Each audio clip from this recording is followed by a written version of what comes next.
Mayat, dala nila. Nakagat ko talaga yung... So, ngayon, sabi ko, nag-umpisa ako, ay in all honesty, anak lang rin ako ng mahirap.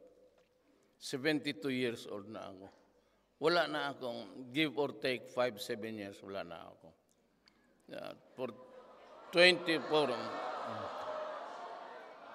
hindi, wala na ako, nag-asawa na ako niyan uli.